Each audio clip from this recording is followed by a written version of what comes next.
Hello dear student, जैसा कि आप जानते हो नीट यूजी 2022 का पेपर हो चुका है। सभी स्टूडेंट के पेपर बहुत अच्छे जा रहे हैं। बहुत स्टूडेंट बोल रहे हैं कि सर बहुत अच्छे मार्क्स आ रहे हैं। तो आप भी अपना आंसर चेक कर लीजिए। मैं आपको पूरा का पूरा केमिस्ट्री का पेपर यहाँ पे सॉल्व करके दे रहा हूँ।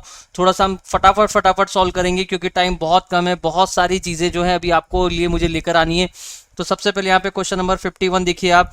ये बोल रहा है स्टेटमेंट वन में कि कोगुलेशन पावर जो है नेगेटिव सॉल्व के लिए उसका ऑर्डर ये होगा। तो बिल्कुल सही बोल रहा है स्टूडेंट। आप जानते हैं जैसे जैसे नेगेटिव सॉल्व के अंदर पॉजिटिव चार्ज का पावर इंक्रीज होगा वैसे वैसे उसकी कोगुलेशन पावर इंक्रीज होगी। That mean statement one is correct है। अगर हम सेकंड स्टेटमेंट की बात करें यहाँ पर तो बोल रहा है पॉजिटिव सॉल्व के लिए आपको फ्लोकुलेटिंग वैल्यू जो है उसका ऑर्डर दिया हुआ है NaCl, उसके बाद दिया हुआ है Na3PO4। दैट मीन ये इनकरेक्ट है। दैट मीन आंसर जाएगा फर्स्ट करेक्ट, सेकंड इनकरेक्ट।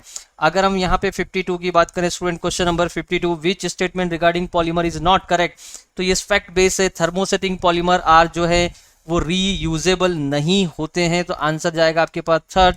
अगर हम यहाँ पे डिस्कशन करें स्टूडेंट 53 की, the incorrect statement regarding the chirality is.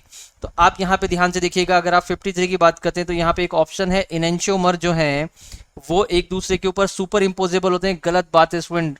Enantiomer मतलब DNL फॉर्म, और ये दोनों एक दूसरे के ऊपर सुपर इम्पोजेबल नहीं होते हैं। तो आंसर यहाँ पे बन जाएगा सेकंड। तो जैसा आप देख पा रहे हैं ये तीन क्वेश्चन मैंने आपके लिए डिस्कस कर दिए। नेक्स्ट अगर हम बात करें क्वेश्चन नंबर 54, तो यहाँ पे बोल रहा है RMgX ग्रिग्नार्ड रिएजेंट की रिएक्शन अगर हम CO2 से कराएं स्टूडेंट, तो दिस इज CO2, यहाँ से R नेगेटिव अटैक करेगा, ये डिसोसिएट होगा। That mean RC double bond O minus X और MgX ये आपके पास बनेगा Y, और इसको आप हाइड्रोलाइज करेंगे तो एसिटिक एसिड की फॉर्म में आपके पास कार्बोक्सिलिक एसिड बनेगा। That mean your answer will be fourth. Next बहुत ही आसान क्वेश्चन था ये। 55 की बात करें, in 1 molar solution that contain 0.5 mole of solute there is, आपसे पूछ रहा है कि सॉल्वेंट क्या होगा। तो इस तरह के क्वेश्चन आपके पास 0.5 मोल क्या दिया हुआ है स्टूडेंट, सॉल्यूट दिया हुआ है। दैट मीन अगर मैं इसको Na मोल मान लूँ और आपके पास 1 मोलर सॉल्यूशन दिया हुआ है तो मोलरिटी इज इक्वल टू क्या हो जाएगा, सॉल्यूट के मोल डिवाइड बाय आपके पास होता है सॉल्वेंट का वेट इन केजी। तो ठीक है, यहाँ पे वेट आ जाएगा आपके पास केजी में। तो अगर हम इसको 1 पुट कर दें, इसको 0.5 पुट कर दें, तो वेट ऑफ सॉल्वेंट जो है सॉल्वेंट वो आ जाएगा आपके पास कितना, यहाँ से वेट ऑफ सॉल्वेंट आ जाएगा आपके पास student 0.5 and divide by 1, that mean 0.5 kg। अब ये तो आपके पास वेट आ गया। अब यहाँ पे बात कर रहा है कि आपके पास सॉल्वेंट क्या होगा, तो आंसर जाएगा स्टूडेंट फर्स्ट जाएगा 500 ग्राम सॉल्वेंट। Got it. चलिए नेक्स्ट बात करते हैं क्वेश्चन नंबर 56 की। तो यहाँ पर मैट्रिक्स मैच यूज़ किए गए इस बार IIT की तरह। स्टूडेंट थोड़ा सा पेपर का लेवल बढ़ाने की कोशिश की गई है।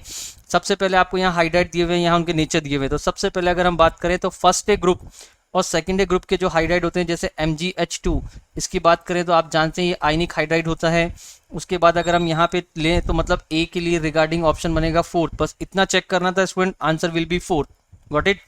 नेक्स्ट 57 की अगर हम बात करें यहाँ पे स्टूडेंट, तो boiling point of aldehyde and ketone are higher than the hydrocarbon. Aldehyde और कीटोन जो है इनके बॉइलिंग पॉइंट जो है हाइड्रोकार्बन से हायर होते हैं। हम जानते हैं ऐसा क्यों होता है, क्योंकि इनमें कार्बोनिल स्पीशीज होती है जिसपे पार्शियल पॉजिटिव पार्शियल नेगेटिव आएगा। अगली स्पीशीज पे भी सेम आएगा। इसका मतलब यहाँ पे कहीं ना कहीं डाइपोल डाइपोल इंट्रैक्शन होगा इनके बीच में। कौन सा इंट्रैक्शन होगा, डाइपोल डाइपोल। तो क्या यही एक्सप्लेनेशन दिया हुआ है, बिल्कुल, weak molecular association in aldehyde and ketone due to dipole dipole. That mean statement one is correct है। अगर सेकंड स्टेटमेंट की बात करें तो boiling point of aldehyde ketone are lower than the alcohol. आपसे बोल रहा है कि अल्कोहल का बॉइलिंग पॉइंट हायर है किससे, एल्डिहाइड और कीटोन से। तो देखते हैं क्या रीजन दिया हुआ है। यहाँ पे रीजन दिया हुआ है कि due to hydrogen bonding absent होती है इन दोनों में। बिल्कुल सही बात है, इसमें हाइड्रोजन बॉन्डिंग एग्जिस्ट करती है तो इसका मॉलिक्यूलर वेट इसका बॉइलिंग पॉइंट जो है हायर आएगा। That mean both statement are correct. तो answer will be fourth. Next अगर हम बात करें स्टूडेंट यहाँ क्वेश्चन नंबर 58 की, तो 58 में फिर से मैट्रिक्स मैच यूज किया गया है और ये फैक्ट बेस्ड क्वेश्चन है आपके पास। जैसे अगर हम सबसे पहले बात करें साइनोहाइड्रिन HCN की रिएक्शन से बनता है। दैट मीन ए में आंसर आपके पास सीधा सीधा फोर्थ बन जाएगा। तो अगर हम ए में फोर्थ लगाएं तो आंसर आ गया आपके पास सी। और नेक्स्ट देखें आप ऑक्साइम किससे बनता है, तो ऑक्साइम जो है आपके पास वो बनता है NH2OH से। दैट मीन आप क्रॉस चेक कर सकते थे, answer will B third. Next बहुत इंटरेस्टिंग क्वेश्चन है 59। क्वेश्चन में थोड़ा कंफ्यूज करने की कोशिश की गई है। डॉल्टन लॉ क्या बोलता है स्टूडेंट के, P इज इक्वल टू होगा P1 plus P2 plus P3। तो दिस इज अब P1 P2 का आप आइडियल गैस से रिप्लेस कर दीजिए तो ये क्या हो जाएगा N1 और ये V वॉल्यूम आर टी, तो यहाँ से P1 की जगह मैं क्या लिख सकता हूँ, NRT/V। तो अगर इसको हम रिप्लेस कर दें तो रिप्लेस करने के बाद फर्स्ट ऑप्शन बन जाता है। सेकंड ऑप्शन बोल रहा है PI is XI into P total, बिल्कुल सही है, XI यहाँ पे मोल फ्रैक्शन है तो ये भी करेक्ट है। पर थर्ड ऑप्शन देखिएगा, PI is equal to XI into PI not, ये नॉट P नॉट मतलब प्योर स्टेट में, प्योर स्टेट में, ये गलत है स्टूडेंट, ऐसा राउल्ट लॉ में पढ़ाया जाता है। That mean option number third is incorrect. अगर हम 60 नंबर के क्वेश्चन की यहाँ पे बात करें स्टूडेंट, तो यहाँ पे 60 बिल्कुल फैक्ट बेस्ड सवाल है। एंटासिड क्या होती है, वो सिमेटिडीन होती है। और अगर हम बात करें एंटीहिस्टामीन की, तो एंटीहिस्टामीन आपके पास सेल्डेन है। दैट मीन आपके पास ऑप्शन बन जाएगा first is correct option, got it. चलिए नेक्स्ट बात करते हैं क्वेश्चन नंबर 61 की। तो स्टेटमेंट 1 क्या बोल रहा है, boiling point of following hydride of group of 16 element is this. ये बॉइलिंग पॉइंट ही गलत है स्टूडेंट, H2O का बॉइलिंग पॉइंट हायर आता है, ये लिक्विड स्टेट में होता है, जबकि H2O ऐसे गैस है। That mean it is incorrect statement. आप जानते हैं इसमें हाइड्रोजन बॉन्डिंग होती है, इसीलिए इसका बॉइलिंग पॉइंट जो है वो हायर आएगा। तो स्टेटमेंट 1 ही इनकरेक्ट है। सेकंड की बात करते हैं, boiling point of this hydride increase with molecular mass. हम सब जानते हैं स्टूडेंट कि boiling point is directly proportional to molecular weight होता है। इन जनरल ऐसा देखा जाता है केमिस्ट्री में, अगर एक्सटर्नल कोई बॉन्ड इफेक्ट नहीं लग रहा हो तो second statement is the correct answer. तो आपके पास ऑप्शन बन जाएगा third. Next is the IUPAC of the complex. थोड़ा सा कॉम्प्लेक्स अच्छा क्वालिटी का दिया है इस बार। तो आप देखिएगा आपके पास AgH2O का होल ट्वाइस और AgCN का होल ट्वाइस है। सबसे पहले बात करें हम, तो फर्स्ट वाले के अंदर और सेकंड वाले में, दोनों में सिल्वर का जो ऑक्सीडेशन स्टेट है वो आएगा फर्स्ट। तो अगर फर्स्ट ऑक्सीडेशन स्टेट है तो हमारे पास दो ऑप्शन बचते हैं, B और C। अब हम बात करते हैं कि फर्स्ट वाले का जब हम नेमिंग लिखेंगे तो लिखेंगे क्या, डाई एक्वा, और उसके बाद सिल्वर फर्स्ट, और सेकंड का क्या लिखेंगे, डाई साइनाइडो अर्जेंटेट। सेकंड वाले के अंदर कॉम्प्लेक्स जो है वो नेगेटिव है, दैट मीन वहाँ पे ATE वर्ड लगाना था सिल्वर के पीछे, तो वहाँ पे अर्जेंटेट आएगा। दैट मीन ऑप्शन नंबर क्या बन जाएगा स्टूडेंट, आपके पास थर्ड बन जाएगा, गॉट इट। चलिए आगे की बात की जाए अगर यहाँ पे, तो देखिएगा 63 नंबर का क्वेश्चन क्या कह रहा है, which of the following is suitable for synthesis the chlorobenzene. तो देखिए अगर आप बेंजीन की reaction Cl2 with anhydrous of FeCl3 से कराएं तो यहाँ पे क्या होगा, आप सब अच्छे से जानते हैं, क्लोरीन सीधा सीधा ऐड हो जाएगा तो क्लोरोबेंजीन बन जाएगा। That mean answer will be 4। 64 की बात करें हम, given the below two statement. Statement के क्वेश्चन स्टूडेंट यहाँ भर भर के आए हुए, इस साल स्टेटमेंट ने लाइन लगा दी है, मैट्रिक्स में ने लाइन लगा दी है। दैट मीन पेपर का लेवल में ओवरऑल बोलूँगा थोड़ा सा टफ है as compare to last year. But देखते हैं बाकी के स्टूडेंट के क्या यहाँ पे व्यूज़ आते हैं, बाकी फैकल्टीज़ और बाकी एक्सपर्ट लोग क्या व्यूज़ देते हैं। मेरा एक व्यू ये है कि पिछले साल से पेपर थोड़ा टफ है। तो 64 में देखिएगा क्या बोल रहा है ये पे, यहाँ पे असर्शन है और असर्शन के बाद रीज़न है। तो असर्शन है ICL is more reactive than I2, बिल्कुल सही बात है। ICL जो है वो पोलर है और ये क्या है, इंटर हैलोजन कंपाउंड है। I2 is non polar, that mean इसकी रिएक्टिविटी फास्ट है, गुड, असर्शन करेक्ट है। रीजन देखते हैं, ICL bond is weaker then II bond. ICL bond is weaker then, ICL bond weaker कैसे होगा, इसके अंदर चार्ज स्पीशीज है। दैट मीन सेकंड स्टेटमेंट जो है वो आपका इनकरेक्ट हो जाएगा। तो यहाँ पे आपके पास आंसर बन जाएगा क्या, सेकंड। IUPAC नाम 65 बहुत ही लल्लू क्वेश्चन था स्टूडेंट। 119 का IUPAC नाम पूछा था तो 1 को लिखते हैं अन, दूसरे को भी अन, और 9 को क्या लिख देते हैं हम, ठीक है। तो यहाँ पे हो जाएगा क्या, अन इनियम, ठीक है। तो ये बहुत ही सिंपल सा क्वेश्चन था, 65 गॉट इट। नेक्स्ट बात करें हम 66 की। 66 से अगर हम बात करें तो यहाँ पे 298 केल्विन पर स्टैंडर्ड इलेक्ट्रोड पोटेंशियल दिए हुए हैं, जैसे Cu+2 से Cu दिया हुआ है, जिंक +2 से जिंक दिया हुआ है आपको, गॉट इट, एंड आयरन +2 से Fe दिया हुआ है स्टूडेंट, Ag+ से Ag दिया हुआ है, काफ़ी सारे दे दिए हैं, 0.34 volt, and this is minus 0.76 volt, and this is 0.44 volt, and this is 0.80 volt. On the basis of standard electrode potential, predict which of the following reaction can not occur. आपसे बोल रहा है कौन सी रिएक्शन नहीं possible है। तो अगर हम थर्ड रिएक्शन को ध्यान से देखें स्टूडेंट, तो इसमें कॉपर +2 से और रिएक्शन हो रही है Ag सॉलिड की, और ये जा रहा है Ag+ में, और कॉपर जा रहा है यहाँ पे। तो कॉपर तो हो रहा है रिड्यूस, और ये खुद क्या हो रहा है, ऑक्सीडाइज हो रहा है। ये क्या हो रहा है, ऑक्सीडाइज्ड हो रहा है। दैट मीन अब हमें यहाँ पे देखना पड़ेगा कि कॉपर रिड्यूस हो रहा है तो सामने वाले को क्या कर रहा है, oxidise, that mean it is oxidising agent, ठीक है। और ये क्या हो जाएगा आपके पास, रिड्यूसिंग एजेंट। तो अगर रिड्यूसिंग एजेंट है तो इसका SRP जो है वो नेगेटिव में सबसे हाई होना चाहिए था कॉपर से। तो चेक करते हैं, इसका SRP कितना दिया हुआ है, 0.80, और इसका दिया हुआ है 0.30। दैट मीन अगर हम SRP के अकॉर्डिंग बात करें तो इसका SRP बेटर कंडीशन में, that mean answer will B third.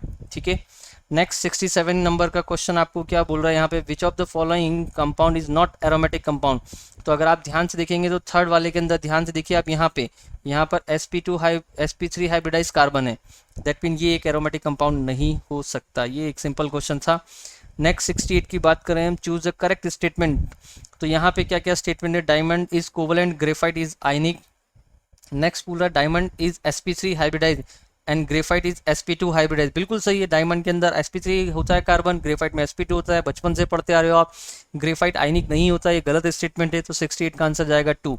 Next बात करें हम 69 की, यहाँ पे बात करें स्टूडेंट 69 क्या बोल रहा है, फिर से स्टेटमेंट की भरमार है स्टूडेंट, इस बार पैटर्न थोड़ा सा टफ बनाने की कोशिश की गई है, समझते हैं। Statement 1, primary aliphatic amine react with HNO2 to give unstable diazonium salt. बिल्कुल सही बात है, अगर हम प्राइमरी अमीन की बात करें और इसकी रिएक्शन HNO2 से करें तो ये आपके पास डाइएजोनियम सॉल्ट बनाता है जो कि अनस्टेबल है, वो काफ़ी लो टेम्परेचर पे हम इस रिएक्शन को कंसिडर करते हैं। तो स्टेटमेंट 1 जो है, unstable diazonium primary amine, sorry student एक बार फिर से चेक कर लेते हैं, primary aliphatic amine react with HNO2 to give unstable diazonium salt, नहीं ये बिल्कुल गलत नहीं है, ये अनस्टेबल डाइएजोनियम सॉल्ट देगा। और सेकंड स्टेटमेंट क्या बोल रहा है, नहीं ये स्टेबल डाइएजोनियम सॉल्ट देगा, इसमें कोई प्रॉब्लम नहीं है। और second statement, primary aromatic amine जो है रिएक्शन करेगा HNO2 से to form diazonium salt which is stable even above 300 kelvin. गलत है स्टूडेंट, 0 से लेके 5 डिग्री सेल्सियस के बीच में ये रिएक्शन प्रोसीड होती है, तो ये आपके पास आंसर बन जाएगा। सेकंड स्टेटमेंट जो है आपका वो क्या है, सेकंड स्टेटमेंट आपका क्या है, करेक्ट है। ठीक है, ओके चलिए नेक्स्ट बात करते हैं क्वेश्चन नंबर 70 की। क्वेश्चन नंबर 70 क्या बोल रहा है यहाँ पे, ध्यान से देखिएगा आप, given below the two statement, आपके पास असर्शन है, रीजन है, और पहला असर्शन क्या बोल रहा है, in a particular point defect an ionic solid is electrically neutral even few of its cation are missing from the unit cell. अगर मान लीजिए कोई कैटायन अगर आपके पास मिस हो जाता है स्टूडेंट, तो वहाँ पे आप जानते हैं एक्स्ट्रा इलेक्ट्रॉन प्रेजेंट होते हैं जो सिस्टम की न्यूट्रलिटी को मेंटेन रखते हैं। ठीक है, तो ये क्या बोल रहा है देखिएगा, in a particular point defect an ionic solid is electrically neutral even if few of its cation are missing from its unit cell. पर यहाँ पे ये बात नहीं की गई है कि आपके पास, और रीजन अगर हम यहाँ पे पढ़ें स्टूडेंट, तो रीजन को पढ़ने के लिए आप ध्यान से देखिएगा यहाँ पे, इन एन आयनिक सॉलिड, यहाँ पे एक मिनट स्टूडेंट, यहाँ पे मुझे ऐसा लग रहा है थोड़ा सा कुछ गड़बड़ है। एक बार मैं रिपीट कर देता हूँ यहाँ से, 69 नंबर के क्वेश्चन को अगर हम दोबारा से देख लें तो ज़्यादा बेटर रहेगा। एक बार 69 को मैं फिर से कर लेता हूँ। तो 69 क्या बोल रहा है आपके पास, यहाँ पे देखते हैं 69 में स्टेटमेंट फर्स्ट और सेकंड में आपको पता लगाना है, स्टेटमेंट फर्स्ट और सेकंड में।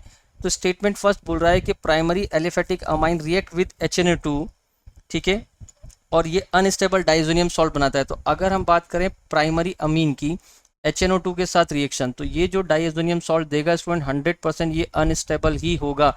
तो ये अनस्टेबल अगर होगा दैट मीन फर्स्ट स्टेटमेंट जो है आपका क्या है, वो करेक्ट है यहाँ पे। पर अगर मैं सेकंड स्टेटमेंट की बात करूँ, सेकंड स्टेटमेंट में बोल रहा है कि प्राइमरी एरोमेटिक अमीन जो है, प्राइमरी एरोमेटिक अमीन अगर इसका हम डाइजोनियम सॉल्ट बनाए HNO2 के साथ रिएक्शन करके, तो आपके पास जो PHN2 पॉजिटिव ये बनेगा, ये 300 केल्विन के अबो भी क्या है, स्टेबल है। गलत है स्टूडेंट, ये लोअर टेम्परेचर पे रिएक्शन होती है, हमने डिस्कस किया है। तो इसका आंसर जो है स्टेटमेंट 1 जो है वो जाएगा करेक्ट, ठीक है, और स्टेटमेंट सेकंड जो जाएगा वो क्या जाएगा स्टूडेंट, यहाँ पे इनकरेक्ट जाएगा। तो आंसर बनेगा इसका क्या, फर्स्ट बनेगा। तो यहाँ तक आप समझ गए होंगे। क्वेश्चन नंबर अगर हम 70 की बात करें, तो क्वेश्चन नंबर 70 आपको क्या बोल रहा है उसको समझने की कोशिश कीजिए। क्वेश्चन नंबर 70 के अंदर आपको कुछ पॉइंट डिफेक्ट वगैरह के स्टेटमेंट दिए हुए हैं। तो अगर आप इन स्टेटमेंट को रीड करते हैं तो आपको चीज़ें समझ आ जाएंगी कि क्या बोलने की कोशिश कर रहा है यहाँ पे। तो देखिएगा, सबसे पहले अगर आप ध्यान से देखें तो यहाँ पे स्टेटमेंट 1 आपको बोल रहा है in a particular point defect, in a particular point defect.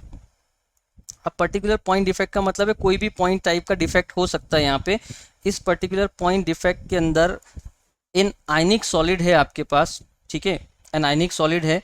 तो कोई आयनिक सॉलिड जो होगा, अगर हम इसकी बात करें आयनिक सॉलिड की, इसमें क्या बोल रहा है स्टेटमेंट, उसको समझने की कोशिश कीजिए, थोड़ा सा कंफ्यूज करने की कोशिश की गई है। आयनिक solid is electrically neutral, electrically neutral है, और बोल रहा है कि इवन उसमें कोई कैटायन जो है वो मिस है, कोई कैटायन जो है वो क्या है, मिस है, फिर भी वो इलेक्ट्रिकली न्यूट्रल है। तो बिल्कुल ऐसा हमने देखा है स्टूडेंट के पॉइंट डिफेक्ट में, अगर कोई कैटायन अपनी पोजीशन से मिस हो जाता है, मिस्ड हो जाता है, तो वहाँ एक्स्ट्रा इलेक्ट्रॉन प्रेजेंट होते हैं, एक्स्ट्रा इलेक्ट्रॉन, तो इलेक्ट्रिकली न्यूट्रलिटी मेंटेन रहती है। That mean reason, sorry assertion जो है वो तो करेक्ट है।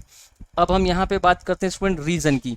रीजन है in ionic solid Frenkel defect arise due to dislocation of cation from its lattice side. ठीक है, बिल्कुल सही बात है, फ्रैंकल में डिसलोकेशन होता है कैटायन का, और आगे बोल रहा है कि site into interstitial site maintaining overall electrical neutrality, तो रीजन जो है आर ये भी करेक्ट है। अब बात करनी है हमें कि क्या रीजन इसको एक्सप्लेन करता है स्टूडेंट, तो रीजन जो है ए और बी दोनों करेक्ट हैं, दोनों करेक्ट हैं, बट अगर हम यहाँ पे ध्यान से देखें स्टूडेंट, तो क्या रीजन इसको एक्सप्लेन करता है, एक्सप्लेन नहीं कर रहा है स्टूडेंट, इसका मतलब आंसर फर्स्ट जाएगा, इसका आंसर थर्ड नहीं है, इसका आंसर जाएगा फर्स्ट। Got it. चलिए, क्योंकि वो एक्सप्लेन नहीं कर रहा है, एक्स्ट्रा इलेक्ट्रॉन की बात नहीं हो रही है वहाँ पे। अगर अब हम नेक्स्ट बात करें स्टूडेंट 71 की, तो 71 में देखिए क्या बोल रहा है वो, कि आपके पास जेल्डाल मेथड है स्टूडेंट, और जेल्डाल मेथड जो है इसके बारे में बात हो रही है। अब देखिए Kjeldahl method for estimation of nitrogen can be use to estimate amount of nitrogen which one of the following compound, तो आपसे पूछ रहा है कि कौन से कंपाउंड को हम यूज करते हैं जेल्डाल मेथड में। तो आप सब जानते हैं कि इस जेल्डाल मेथड में हम एनिलीन को यूज करते हैं नाइट्रोजन के एस्टिमेशन के लिए, तो आंसर विल बी सेकंड। तो ये एक स्ट्रेट फॉरवर्ड क्वेश्चन था, आप समझ गए होंगे। नेक्स्ट क्वेश्चन नंबर 72 थोड़ा सा घुमा के दिया हुआ है, आपसे पूछ रहा है कि आपके पास कुछ पीवी कर्व दिए हुए हैं, पीवी कर्व हैं, आपको बताना है वर्क डन मैक्सिमम किस में होगा। तो हम जानते हैं वर्क डन क्या होता है, area under the curve, area of curve. तो सबसे बड़ा एरिया जो अगर आप देख रहे हैं तो इस फर्स्ट में ही आपको नजर आने वाला है, that mean answer will B first. तो आंसर आपके पास यहाँ पे आने वाला है फर्स्ट। नेक्स्ट बात करें हम 73 की, which of the following is not correct about diborane, तो डाइबोरेन के बारे में क्या करेक्ट नहीं है 73 में। अगर हम बात करें तो ये डाइबोरेन का स्ट्रक्चर आप जानते हैं कुछ इस तरह का होगा, अगर आप इस स्ट्रक्चर को ध्यान से देखें तो दिस इज डाइबोरोन स्ट्रक्चर, अगर यहाँ बोरोन देखें तो आप sp3 हाइब्रिड में होता है, that mean answer will B third. Next question is pH of the solution containing 50 ml of each sodium acetate, आपके पास सोडियम का जो एसीटेट है स्टूडेंट, दैट मीन सॉल्ट है 74 में, ये दिया हुआ है आपको 50 ml and 0.10 molar. And next आपको दिया हुआ है एसिटिक एसिड, तो एसिटिक एसिड जो है आपको वो भी 50 ml दिया हुआ है, 0.01 मोलर दिया हुआ है, दैट मीन ये कंबाइंडली स्टूडेंट आपके पास क्या बन गया, बफर बन गया। तो अगर आप बफर का फॉर्मूला यहाँ पे चिपका दें स्टूडेंट, तो पीएच इज इक्वल टू क्या होगा, pKa plus log salt bye acid. अब यहाँ पे सॉल्ट का m/v पुट कर दीजिएगा, यहाँ पे इसका m/v पुट कर दीजिए, pK आपको गिवन है 4.57 प्लस लॉग, और ये हो जाएगा आपके पास 50 इंटू 0.10 डिवाइड बाय 50 इंटू 0.01, इसको आप रिजॉल्व कर लीजिए, आपका करेक्ट आंसर मिल जाएगा यहाँ पे। ठीक है, 75 की अगर हम यहाँ पे बात करें, थोड़ा सा स्पेस कम है स्टूडेंट तो थोड़ा शॉर्ट में लिख देते हैं। 75 की अगर हम बात करें तो which among the following is incorrect statement, O2 plus जो है स्टूडेंट ये लिखा हुआ है डायमैग्नेटिक। अब आप अच्छे से जानते हैं कि O2 प्लस में π2px1 और π2py1 ये होता है O2 का कॉन्फ़िगरेशन अकॉर्डिंग टू MOT, तो ये होता है पैरामैग्नेटिक। अब इसमें से एक इलेक्ट्रॉन अगर आप ये निकाल भी दोगे स्टूडेंट, तो एक इलेक्ट्रॉन निकालने की वजह से इसमें एक अनपेड इलेक्ट्रॉन अभी भी एग्जिस्ट करेगा, दैट मीन ये भी क्या होगा, पैरामैग्नेटिक बन जाएगा, दैट मीन O2 प्लस जो है वो डायमैग्नेटिक नहीं होगा, ये इनकरेक्ट स्टेटमेंट है। 76 में बात करें अगर हम, तो amongst the following which will have the maximum lone pair repulsion, सबसे ज़्यादा लोन पेयर बनेंगे स्टूडेंट्स HCF2 में, इसमें एक लोन पेयर यहाँ होगा, एक लोन पेयर यहाँ होगा, एक लोन पेयर यहाँ होगा, दोनों इक्विटोरियल पोजीशन पे, तो यहाँ LP के बीच में जो रिपल्शन फोर्स है वो बहुत ज़्यादा लगेगा, that mean answer will B आपके पास क्या हो जाएगा, HCF2। नेक्स्ट अगर हम 77 की बात करें यहाँ पे, तो 77 आपके पास एक क्वेश्चन है, what mass of 95% pure calcium carbonate will be required to neutralise HCl according to given equation. तो अगर मैं इस क्वेश्चन को सॉल्व करने के लिए थोड़ा सा इरेज कर देता हूँ डेटा, ताकि आपको ये सब चीज़ें अच्छे से समझ आ जाएं। तो यहाँ देखिएगा कुछ डेटा हमने इरेज कर लिया है, अब यहाँ देखिएगा रिएक्शन के अकॉर्डिंग अगर आप ध्यान से देख रहे हैं तो मैं अकॉर्डिंग टू रिएक्शन अगर बात करूँ स्टूडेंट, तो 2 मोल HCl रिक्वायर्ड है किसके लिए, 1 मोल कैल्शियम कार्बोनेट के लिए। ठीक है, अब आपको HCl के मोल कितने दिए हुए हैं देखिएगा, 50 ml और 0.5 ये मिली आएंगे दैट की 10⁻³ ये मोल आ गए आपके पास किसके, HCl के। तो इसको रिजॉल्व कर लीजिए आप, ये हो जाएगा आपके पास 25 × 10⁻³ मोल ऑफ HCl। अब बताइए 2 मोल ऑफ HCl अगर हम यूज़ करते हैं तो 1 मोल कैल्शियम कार्बोनेट यूज़ होता है। तो बताइए अगर हम इतना करेंगे तो कितना होगा, 25 × 10⁻³ मोल, तो ये आपके पास हो जाएगा 1/2 × 25 × 10⁻³ मोल कैल्शियम कार्बोनेट। अब यहाँ पे एक प्रॉब्लम है स्टूडेंट कि कैल्शियम कार्बोनेट 95% प्योर है ओनली, तो ड्यू टू 95% प्योरिटी, अगर हम इसकी प्योरिटी की बात करें तो ये हो जाएगा 1/2 × 25 × 10⁻³ × 100/95। और अगर मुझे वेट ऑफ कैल्शियम कार्बोनेट निकालना है तो ये हो जाएगा 1/2 × 25 × 10⁻³ × 100/95 × 100। इसको रिजॉल्व कर लीजिएगा स्टूडेंट, आपका आंसर मैच कर जाएगा। तो ये क्वेश्चन नंबर हो गया हमारा 77। नेक्स्ट अगर हम यहाँ पे बात करें स्टूडेंट 78 की, तो 78 देखिएगा क्या बोल रहा है, identify incorrect statement from the following. तो आपको बोल रहा है oxidation number of potassium in KO2, KO2 के अंदर आप जानते हैं ये +1 होता है, तो ये +4 लिखा हुआ है, that mean it is incorrect. तो 78 बहुत ही सिंपल सवाल था। 79 में बात करें कि आपके पास गैडोलीनियम है, has a low value of third ionisation energy. तो अगर आपके पास इसकी थर्ड आयनाइजेशन एनर्जी की बात की जाती है तो वो लो होती है, क्यों, क्योंकि आप जब आप 79 में Zd+3 लिखेंगे स्टूडेंट तो ये होगा 4f7। दैट मीन जब इसमें थर्ड इलेक्ट्रॉन इजेक्ट हो रहा होगा तो ये half fill full fill orbital का कॉन्सेप्ट यहाँ पे लग जाएगा। और हाफ फिल फुल फिल का मतलब है मोर एक्सचेंज, और अगर मोर एक्सचेंज है that mean more exchange energy. तो हाई एक्सचेंज एंथैल्पी की वजह से इस तरह का रिजल्ट यहाँ पर जनरेट होगा। ये एक अच्छा ट्रिकी क्वेश्चन था डी ब्लॉक से और एफ ब्लॉक से। क्वेश्चन नंबर 80 की बात करें, given graph is represented the kinematics of the reaction. 80 में अगर हम बात करें स्टूडेंट तो ये y एक्सिस है और ये x एक्सिस है, यहाँ पे ग्राफ दिया हुआ है, t बराबर कांस्टेंट गिवन है। अब ये आपसे क्या बोल रहा है कि y और x जो है वो जीरो और फर्स्ट ऑर्डर के लिए कौन कौन सी एक्सिस होंगी। तो देखिए अगर हम जीरो ऑर्डर की बात करें स्टूडेंट, जीरो ऑर्डर की, और मैं y को मान लूँ कॉन्सेंट्रेशन और x को मान लूँ टाइम, क्या मान लूँ, टाइम, तो आप मुझे बताइए कि जीरो ऑर्डर में कॉन्सेंट्रेशन वर्सेस टाइम का जो ग्राफ है वो किस तरह का बनेगा। ठीक है, वो आपके पास बनेगा बिल्कुल सेम सिमिलर टाइप का फ्लैट पैटर्न। और फर्स्ट ऑर्डर में अगर मैं t½ की बात करूं, t½ जो है कॉन्सेंट्रेशन पे डिपेंड करता ही नहीं है, 0.693 डिवाइड बाई k होता है, तो उसके लिए भी ग्राफ सेम इस तरह का बन जाएगा। तो ऑप्शन जो है आपके पास बन जाएगा क्या स्टूडेंट, 4। 81 की अगर हम यहाँ बात करें, incorrect statement regarding the enzyme. तो एंजाइम जो हैं वो पॉलीसेकेराइड होते हैं, नहीं होते हैं। 81 में आपको ये फैक्ट बेस्ड सवाल था, एंजाइम जो है वो पॉलीसेकेराइड नहीं होते हैं।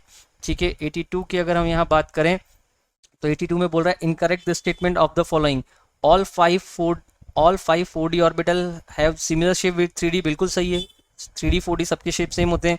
In an atom all 5 3d are equal in energy of free state. बिल्कुल ठीक है, एनर्जी ऑफ फ्री स्टेट के अंदर 3d की एनर्जी इक्वल होती है। पर यहाँ पे बोल रहा है कि shape of dxy, dyz and dzx ये तो सिमिलर होते हैं स्टूडेंट, पर क्या dx² y² और dz² सिमिलर होता है, ये बिल्कुल भी सिमिलर नहीं होता है।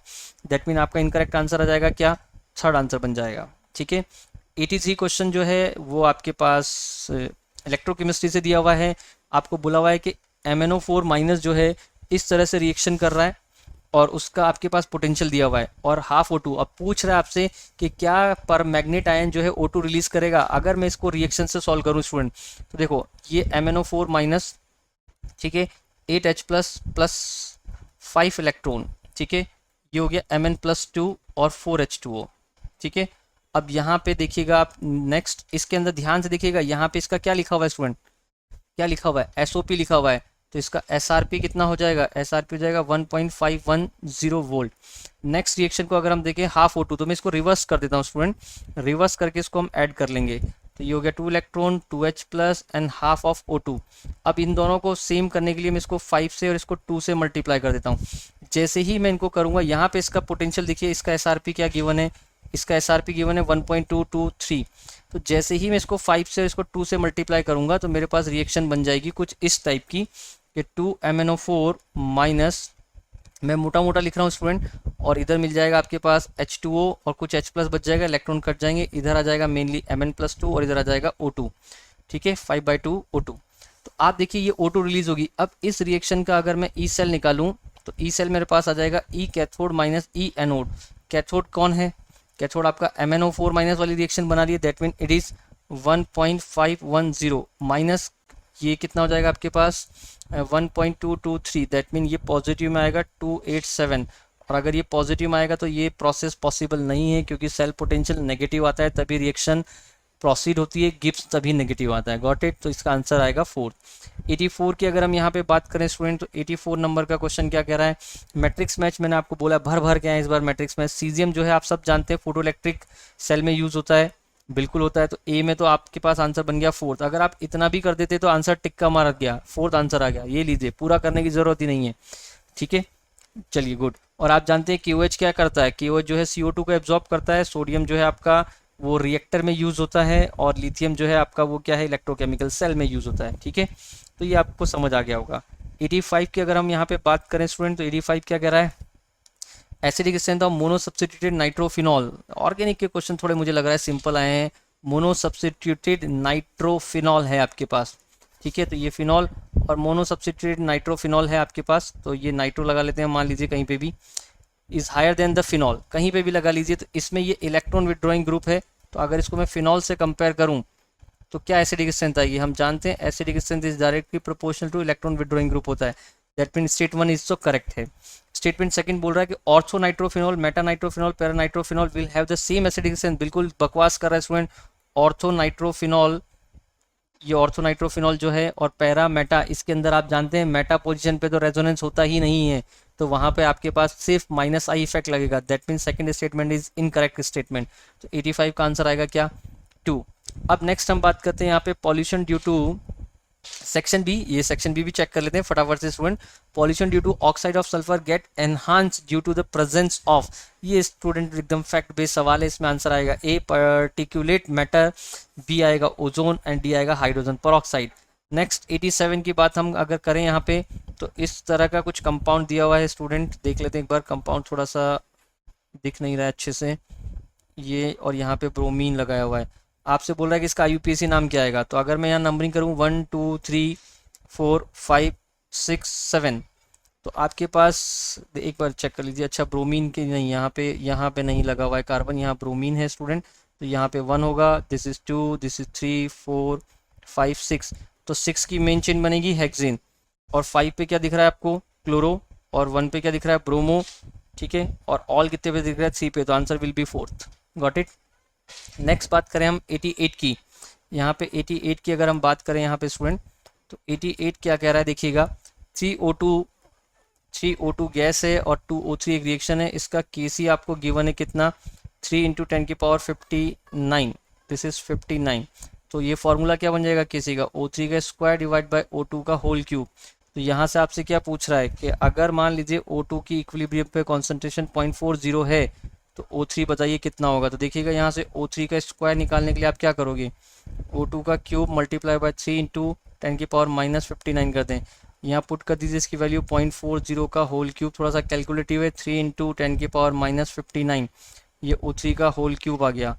तो O3 इज इक्वल टू जो है आपके पास आफ्टर सॉल्विंग दिस इक्वेशन आएगा 4.38 10⁻32। Got it? आप इसमें ज़रूरी नहीं है सिर्फ पावर चेक कर लीजिए इसमें, जिसमें भी सवाल बन जाता है, कैलकुलेशन करने की कोई ज़रूरत नहीं थी। ये 63 हो नहीं सकता था, अब ये 31 पॉजिटिव में हो नहीं सकता, ये पॉजिटिव में हो नहीं सकता, आंसर नेगेटिव में आएगा, तो बिना सॉल्व करे आंसर टिक कर दीजिए 4th। ठीक है, नेक्स्ट 89 मेटलर्जी का क्वेश्चन है, हेमेटाइट क्या होता है? तो आपके पास, आपको मालूम है हेमेटाइट क्या होगा? 89 की अगर हम बात करें तो आपके पास हेमेटाइट का फॉर्मूला हो जाता है Fe2O3। नेक्स्ट आपके पास मैग्नेटाइट है, तो मैग्नेटाइट का फॉर्मूला होता है Fe3O4। अगर आप इतना भी बनाते हैं तो ए और बी में से एक ऑप्शन बचेगा। उसके बाद देखिएगा आपके पास एक कैलामाइन है और एक कोलेनिनाइट है। तो अगर आप थोड़ा बहुत इनके बारे में जानते हैं तो कैलामाइन आपके पास जिंक का कंपाउंड होता है, तो answer will B 1। Question number 90 की बात यहाँ कर लेते हैं। क्वेश्चन नंबर 90 में लुकास टेस्ट जो है primary, secondary, tertiary, 1 degree, 2 degree और 3 डिग्री अल्कोहल को डिफरेंशिएट करने के काम आता है आपके पास कौन, लुकास, मतलब जिंक विथ HCl, ठीक है। अब ये बिल्कुल लुकास रिएजेंट के नाम से जाना जाता है, तो बिल्कुल करेक्ट स्टेटमेंट है। अब इसमें बोल रहा है कि primary alcohol is more reactive, नहीं स्टूडेंट, रिएक्टिविटी होती है 3 डिग्री, 2 डिग्री, 1 डिग्री, क्योंकि यहाँ पे रिएक्शन में कार्बोकेटाइन बनते हैं और कार्बोकेटाइन 3 डिग्री जो है वो मोस्ट फेवरेबल होगा, ठीक है। तो सेकंड स्टेटमेंट आपका इनकरेक्ट है। क्वेश्चन नंबर 91 में अगर हम देखें तो KMnO4 ऑक्सीडाइज करा आयोडीन को, तो KMnO4 जो है आपका अगर I माइनस से जरा है तो ये जाएगा MnO2 में और ये बनेगा आयोडेट IO3 माइनस, तो ये +7 से जा रहा है +4 में, तो 7 से +4 आंसर आएगा, answer will B 4th। Next अगर हम बात करें फर्स्ट ऑर्डर रिएक्शन आपको दी हुई है 92 में और A टेंड्स टू प्रोडक्ट है, इनिशियल कॉन्सेंट्रेशन A की 0.1 मोलर है, 5 मिनट के अंदर 0.001 मोलर हो गई है, आपसे रेट कांस्टेंट पूछा है तो K इज इक्वल टू 2.303 और मिनट में ही पूछा है तो मिनट में पुट कर दीजिए log initial concentration 0.1 divide by 0.001, इसको आप सॉल्व कर लीजिए, आपके पास आंसर मिल जाएगा K is equal to 0.9212। Got it, this is 92। Question number 93 organic का क्वेश्चन है, ये अच्छा क्वेश्चन है, ट्रिकी क्वेश्चन है। एक्स कंपाउंड का अगर हम ओजोनोलाइसिस करते हैं वो भी रिडक्टिव Zn विथ H2O, तो आपको एक तो देता है क्या ये फॉर्मेल्डिहाइड और एक क्या दे रहा है 2 मिथाइल प्रोपेनॉल, तो प्रोपेनॉल 2 मिथाइल प्रोपेनॉल, 2 पे मिथाइल है, ये रहा 2 पे मिथाइल और प्रोपेनॉल है, तो ये हो गया आपके पास, ठीक है 1 2 3 4, एक मिनट रुकिए स्टूडेंट, 2 मिथाइल प्रोपेनॉल, 2 पे अगर आप मिथाइल बना लेते हैं, ठीक है, और प्रोपेनॉल 1 नंबर पे है, दैट मीन ये प्रोपेनॉल हो गया आपके पास और यहाँ पे 1 और ये हो गया आपके 2 पे मिथाइल, तो 2 मिथाइल प्रोपेनॉल आपके पास ये बन गया। अगर आप इनकी रिएक्शन कराते हैं तो आपसे पूछ रहा है कि बताइए इसमें कौन सा प्रोडक्ट बनेगा, तो देखिए इसमें आपको रिवर्स सोचना था स्टूडेंट कि रिवर्स किस तरीके से आप इस रिएक्शन को लिख सकते हैं, तो ये थोड़ा सा मुझे लगा कि मेडिकल एंट्रेंस एग्ज़ाम के लेवल से थोड़ा सा बियॉन्ड है ये सवाल, बट अगर आप इसको बनाने की कोशिश करेंगे तो कोई बहुत मुश्किल क्वेश्चन तो नहीं मुझे लग रहा है। तो आपको मैं इसका सॉल्यूशन 2 मिनट में बताता हूँ कि क्या होगा इसका क्वेश्चन, ठीक है। तो देखिए अगर आप इन दोनों को थोड़ा सा घुमा दें, थोड़ा सा वाटर एलिमिनेट कर दें तो आपका काम बन जाना चाहिए यहाँ पे, ठीक है।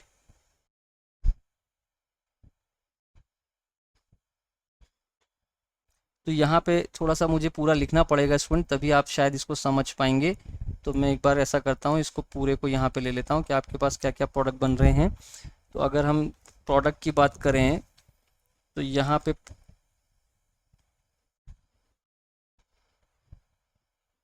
देखिएगा एक प्रोडक्ट तो क्या बन रहा है आपके पास फॉर्मेल्डिहाइड, तो दिस इज योर फॉर्मेल्डिहाइड, और एक प्रोडक्ट आपके पास क्या बन रहा है वो आपको समझना है 2 मिथाइल प्रोपेनल, 2 मिथाइल प्रोपेनल। तो अगर मैं 2 मिथाइल प्रोपेनल का स्ट्रक्चर बना लूँ तो आपको ये पूरा प्रोसेस समझ आ जाना चाहिए कि कैसे बनेगा 2 मिथाइल प्रोपेनल। तो ये आपके पास मान लीजिए ये हो गया HC⋯O, ठीक है, और यहाँ पे आ गया एक कार्बन, यहाँ पे आ गया एक कार्बन और यहाँ पे आ गया एक कार्बन, तो ये 2 पे मिथाइल हो गया और 1 2 3 कार्बन, ये प्रोपेनॉल हो गया, ठीक है।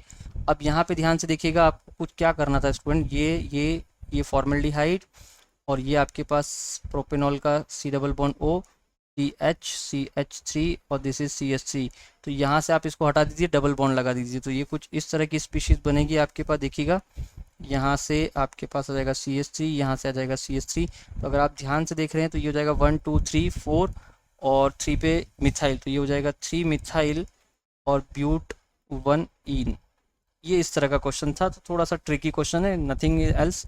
ये क्वेश्चन नंबर 93 हो गया। अब हम बात करते हैं क्वेश्चन नंबर 94 की। तो अगर क्वेश्चन नंबर 94 को हम ध्यान से देखें तो ये बोल रहा है 10 लीटर का फ्लास्क है, 64 ग्राम ऑक्सीजन है, 27 डिग्री सेल्सियस पे प्रेशर क्या होगा, तो लगाइए P = nRT divide by V। अब मोल कितने 64, दैट मीन कितने होंगे 2 मोल, R कितना है 0.0831 और ये 300 केल्विन, वॉल्यूम दिया हुआ है 10 लीटर, इसको मल्टीप्लाई कर लीजिएगा, आपके पास फाइनल प्रेशर बार में आ जाएगा, ठीक है। तो ये आ जाएगा आपके पास अप्रॉक्सीमेट 4.9। Got it.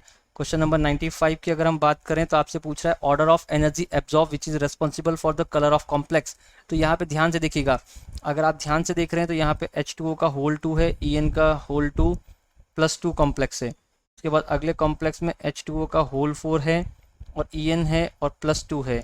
उसके बाद आपके पास NiEn का होल थ्राइस और प्लस 2 कॉम्प्लेक्स है। अब आपको एनर्जी किस में सबसे ज़्यादा एब्जॉर्ब होगी, तो जो सबसे ज़्यादा स्टेबल मॉलिक्यूल है जिसमें कीलेशन सबसे ज़्यादा हो रहा है, क्या ज़्यादा हो रहा है, कीलेशन सबसे हाई होना चाहिए या रिंग फॉर्मेशन, तो सबसे ज़्यादा होगा C, उसके बाद A और उसके बाद होगा B।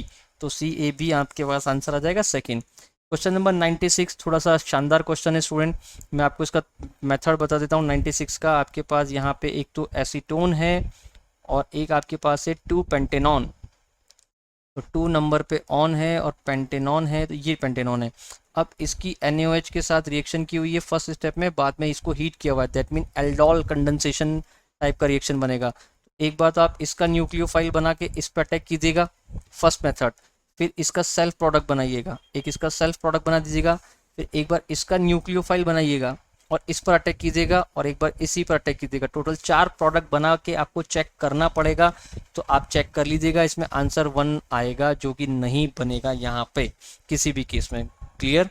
तो ठीक है, मैं आपको एक रिएक्शन बता देता हूँ, अगर आपको नहीं आता है तो इस तरह से आपको रिएक्शन बनानी है। देखिए CH3 जो है, इसको अगर मैं यहाँ पे CH3 C double bond O CH2 CH2 CH3 ले लूँ तो ये न्यूक्लियोफाइल यहाँ से बनाइएगा, यहाँ अटैक कीजिएगा, ये बॉन्ड टूट जाएगा। ठीक है, तो ये बन जाएगा आपके पास CH3 C double bond O CH2, इस पे ऐड हो जाएगा ये OH और दिस इज CH3, ये हो जाएगा आपके पास CH2 CH2 CH3। फिर इसको हीट करके एल्कीन बना लीजिएगा। This is question number 96। 97 की अगर हम यहाँ पे बात करें तो आपके पास एक सेल पोटेंशियल दिया हुआ है, इसका तो डेटा ही गलत है स्टूडेंट, इसको मैंने सॉल्व किया था, इसका डेटा गलत है। इसमें E0 सेल की वैल्यू जो है वो 10.5 की जगह आप करिए 1.05, तब इसका आंसर मैच कर जाएगा। सीधा नंसट इक्वेशन लगा दीजिए, EMF of cell is equal to E0 cell 1.05 minus 0.059 by 2 electron transfer होने लॉग। अब प्रोडक्ट में क्या बन रहा है, निकल, तो ये हो जाएगा आपके पास 0.001 डिवाइड बाय Ag 0.001 का स्क्वायर। इसको आप सॉल्व कर लीजिएगा, आपके पास 0.9615 वोल्ट आएगा। बट अगर ये डेटा में ये अज्यूम कर लेता हूँ तो इसमें डेटा गलत है NTA की तरफ से। अब इस क्वेश्चन का क्या होगा क्या नहीं होगा ये मैं जल्दी ही आपको बताऊंगा कि इस क्वेश्चन में अब क्या होने वाला है। Question number 98, if the radius of second Bohr orbit of helium, helium की रेडियस जो है He+2 मान लीजिए हम क्या है 0.529 इंटू एन स्क्वायर 2 का square by Z2, that mean ये हो जाएगी आपके पास। और R ऑफ Li+2 क्या है 0.529 इंटू एन स्क्वायर, एन कितना दिया हुआ है लिथियम के लिए 3 का स्क्वायर डिवाइड बाय 3, इसको डिवाइड कर लीजिए, इससे ये कट गया और 3 से ये कट गया, 2 से ये कट गया, तो ये आ जाएगा आपके पास RHE+2 divide by RLi+2 is equals to 2/3। ठीक है, तो यहाँ से RLi+2 निकाल लेंगे आप कैसे 3/2 into R of helium plus, तो यहाँ पे 3/2 इंटू हीलियम का कितना दिया हुआ है 105.8, इसको सॉल्व कर लीजिएगा, आंसर मिल जाएगा आपके पास कितना 158.7 picometre. Question number 99, question number 99 में आपको क्या पूछा हुआ है, कॉपर क्रिस्टलाइज इन FCC, तो आप डेंसिटी का फॉर्मूला लगाएंगे Z into molecular weight divide by Na into a cube. यहाँ से आपसे मॉलिकुलर वेट पूछा है, MW2 निकाल लीजिए, कितना हो जाएगा rho into Na into a cube divide by Z। तो यहाँ से रो की वैल्यू कितनी है स्टूडेंट 8.92, और अगर Na की वैल्यू रखेंगे 6.02 10⁻23, ए की वैल्यू उन्होंने किस में दी हुई है सेंटीमीटर में दी है, बहुत अच्छा काम किया है, पर कैलकुलेटिव है 10⁻³ का whole cube divide by Z की वैल्यू FCC के लिए रख देंगे आप 4, तो आपके पास जो है मॉलिकुलर वेट आएगा 63.1, दैट मीन कॉपर की बात कर रहा है स्टूडेंट और कुछ नहीं है। This is question number 98। ठीक है, अगर हम बात करें क्वेश्चन नंबर 100 की, तो यहाँ पे 100 में देखिएगा क्या है, साइनाइड की रिएक्शन कराई हुई है LiAlH4 से, दैट मीन ये रिड्यूस हो जाएगा, पहले तो अमाइन बनाएगा, और अमाइन की रिएक्शन कराई हुई है HNO2 से या NaNO2 से, तो ये आपका बेंजीन डाइओजोनियम वाली रिएक्शन आपको याद आ गई होगी, H2+ बनेगा। और उसके बाद वाटर से रिएक्शन कराई हुई है, सॉरी यहाँ पे एक कार्बन कम रह गया, ठीक है, एक कार्बन यहाँ पे बढ़ाइए, दिस इज CH2 NH2 और दिस इज CH2 और ये N2, यहाँ से ये निकल जाएगा, कार्बोकेटाइन बनेगा, कौन सा, दिस इज CH2 कार्बोकेटाइन, और वाटर से रिएक्शन कराएंगे आपके पास यहाँ पे CH2OH आ जाएगा। This is your final question. That's it student. अब आप फटाफट से चेक कर लीजिए कि आपके कितने मार्क्स आ रहे हैं, और अगर आपकी यहाँ कहीं कमी रह गई है तो परेशान मत होइएगा, अगले बार नेक्स्ट